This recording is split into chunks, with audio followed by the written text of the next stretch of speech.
আমরা পদ্মাপাড়ে এখানে বালুমহল সৃষ্টি করে অসৎভাবে টাকা উপার্জনের চেষ্টা করছেন। আমাদের বাড়ি ঘর, মসজিদ, মাদ্রাসা, শিক্ষা প্রতিষ্ঠান, হাই স্কুল লেভেলের প্রতিষ্ঠান পর্যন্ত আমাদের এমন জেলা প্রশাসক বা কোনো কর্মকর্তাদের কোনো ভূমিকা নেই। কিন্তু কিছু অবৈধ অসাধু বালুখেদাদের পক্ষ নিয়ে তার নদীতে বিলীন হয়ে গেছে।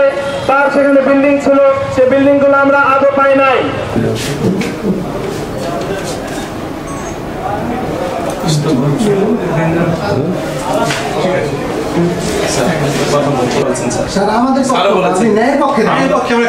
ঠিক আছে, আমরা এটা যাচাই করে দেখবো। ঠিক আছে, স্যার টেন্ডারটা অন্তত পক্ষে স্থগিত না হলে যদি স্যার 6 তারিখে টেন্ডার হয়ে যায় 7 তারিখে স্যার আমরা আপনার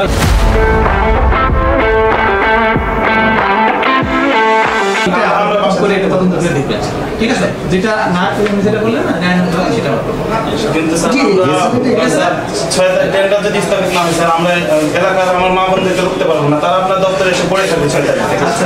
স্যার আপনি এটা যদি আশ্বস্ত না করেন আমাদের মা বোন ছেলে মেয়েরা সব আপনার দপ্তরে পড়ে থাকবে 6 তারিখ 7 তারিখ থেকে যতদিন টেন্ডার আপনি বাতিল না করবেন স্যার। এটা আপনার ক্ষমতা আছে স্যার, আপনি করতে পারবেন। জনস্বার্থে আমরা কাজ করি। জি, জনস্বার্থে করতে বলছি। জনস্বার্থে যেটা হবে সেটা আমরা কাজ। জি স্যার।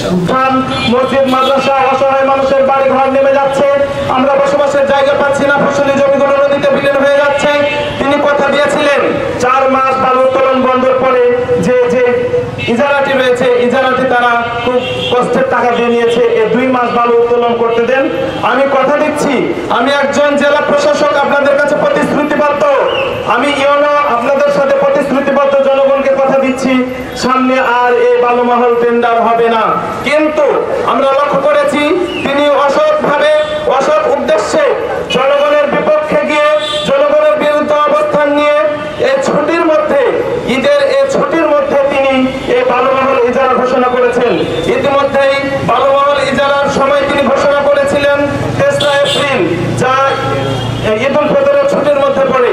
এটা আমরা যখন খুব একটু জানার পরে আমরা দৌড়ঝাঁপ করলাম, যখন তিনি তড়িঘড়ি করে তারিখ চেঞ্জ করেছেন। গত পরশুদিন 25শে মার্চ তিনি তাড়াহুড়া করে তারিখ সংশোধন করে বিভাগীয় কমিশনার স্যারকে তিনি জানিয়েছেন যে স্যার এটা ছুটির মধ্যে করা হয়ে গেছিল ভুলবশত, তো স্যার আমি তারিখ সংশোধন করলাম। এরপরে তিনি 6 তারিখ টেন্ডার আহ্বানের লাস্ট ডেট ঘোষণা করেছেন, 7 তারিখে তিনি বাক্স করবেন।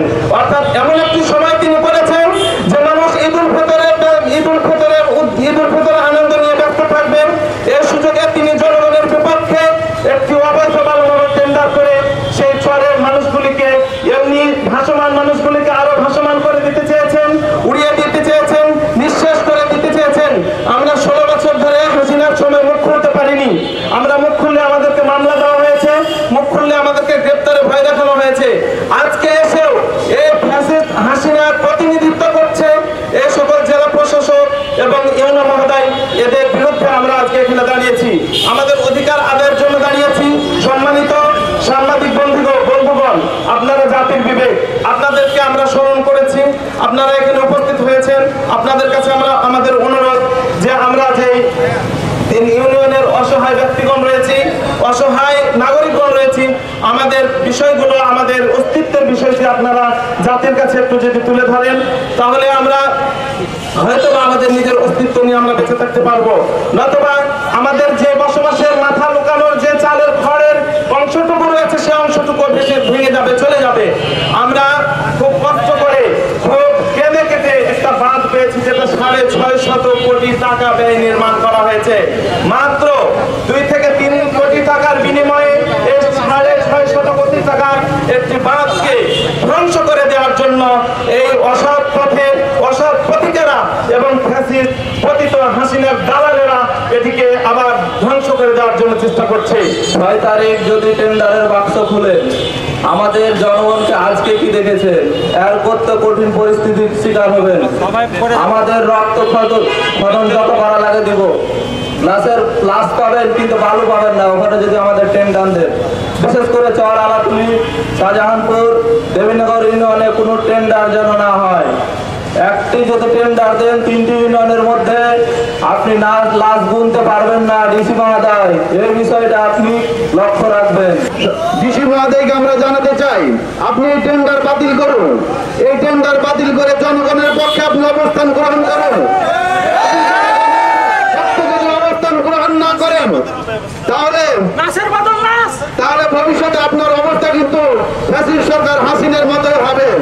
কারণ দুর্নীতিগ্রস্ত পানি উন্নয়ন বোর্ড ভুয়া তদন্ত করে আপনাদেরকে রিপোর্ট দেয় যে এই জায়গাতে পানি উত্তোলন করা যাবে, আর আপনারা সেই রিপোর্টের উপরে নির্ভর করে আলাতুল ইউনিয়ন, শাহজাহানপুর এবং দেবীনগর ইউনিয়নকে ধ্বংসের মুখে সম্মুখীন করে দিচ্ছেন। এটা কখনো দেবীনগর এবং আলাতুল ইউনিয়নের জনগণ কখনো মেনে নিবে না। আপনারা এই টেন্ডার থেকে পিছিয়ে সরে আসুন, এই টেন্ডার বাতিল করুন। জনগণকে যে আশ্বস্ত করেছিলেন আপনাদের সেই ওয়াদা আপনারা পূরণ করুন। সেই টেন্ডার বাতিল করে আপনারা জনগণের কাতারে এসে সামিল হয়ে যান। কারণ হলো আমাদের জায়গা জমি, ঘর বাড়ি সবকিছু বিলীন হয়ে যাচ্ছে। আমরা যাযাবরের মতো জীবনযাপন করছি। সেখানে কারেন্টের যে খুঁটিগুলো আছে সেগুলো নদীতে ইতিমধ্যে বিলীন হয়ে গেছে। ঘর বাড়ি, তারপর রাস্তাঘাট, শিক্ষা প্রতিষ্ঠান সবকিছু বিলীন হয়ে গেছে।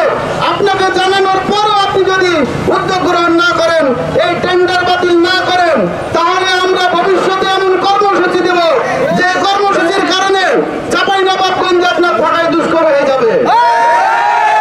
ডিসি মহোদয় বলেছিল যে 4 মাস বালি তোলার পরে আর কোনো বালি তোলা হবে না, এটা আমরা নিজে থেকে বাতিল করে দেব।